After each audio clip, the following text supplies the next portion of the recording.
Barakana filannoo marsaa torbaffaa akka biyyaatti gaggeeffamu walqabatee dhaabbileen hawaasa siviilii garaagaraa gurmaa'anii hojii keessa galanii filannees dimokiraatawaa qabeessaa fi hirmaachisaa akka ta'uuf gahee isaanii bahaa jiru. Kana keessatti nus akka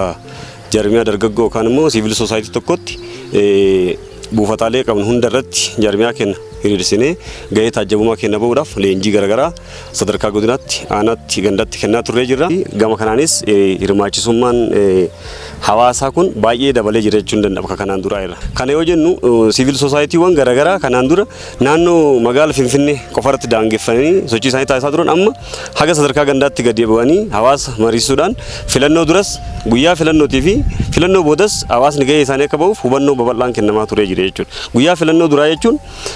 guyyaa galmee irraa eegalee hawaasni sagalee isaatiin akka hiree isaaf dura murteeffachuu qabuuf guyyaa filannootis immoo kaardii fudhate kanaan sagalee isaa eegaree akka murteeffachuu qabuuf leenjiin adda addaa kennamaafii turee jira. Akka siviik soosaayitiitti waldaan dubartootaa miseensa siviil soosaayitiiti. Miseensa siviil soosayitii waan ta'eef filannoo bara 2018 marsaa torbaffaa gaggeeffamuuf gaheen inni taphatu jalqaba irraa kaasee leenjiin barumsa lammummaa fi naamusa filannoo mata duree jedhu irratti leenjiin bal'inaan sadarkaa godinaarraa kaasee hanga gandaatti leenjiin akka kennamu kallattii boordii filannootiin kennamee leenjicha fudhannee kaka'umsa uummanni hundumtuu jechaadha. Filannoo kanarratti umriin isaa ulaagaa filannoo guutu waggaa 18 ol warra ta'an hundumtuu qaamni hawaasaa hundumtuu sosochii godhuudhaan waldaan dubartii jechaadha. Sosochii godhuudhaan gara galmiitti akka bahu karaa guutuu ta'een sosochiin sadarkaa godinaarraa kaasee hanga gandaatti itti gaafatamtoota waldaa dubartootaa siviik soosayitii kanaan gaggeeffamaa turee jira. As keessatti gaheen nuyi taphannu waldaan dubartootaa yookiin siviil soosayitii miseensa siviil soosayitii kana sadarkaa hundatti namni kamiyyuu umriin isaa waggaa 18 ol ta'e filannoo kanarratti akka hirmaatu barumsii fi leenjiinis yeroo kennamu gaheen lammummaa inni bahuu qabu akka bahuu danda'u karaa guutuu ta'een karaa nageenya qabuun karaa dimokiraatawaa ta'een filannoon kun akka gaggeeffamu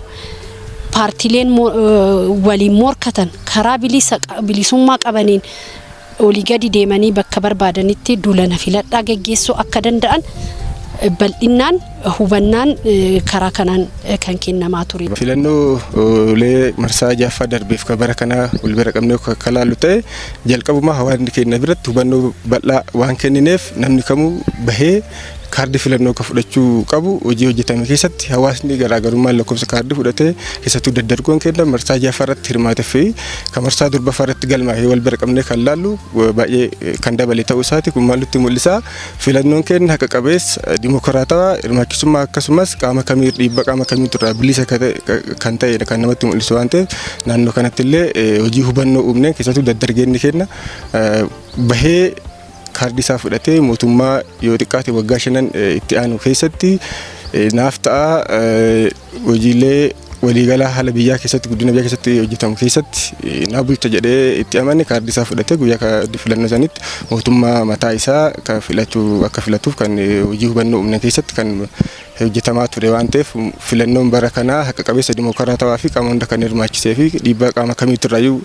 walaba ta'uusaa kan namatti mul'isu.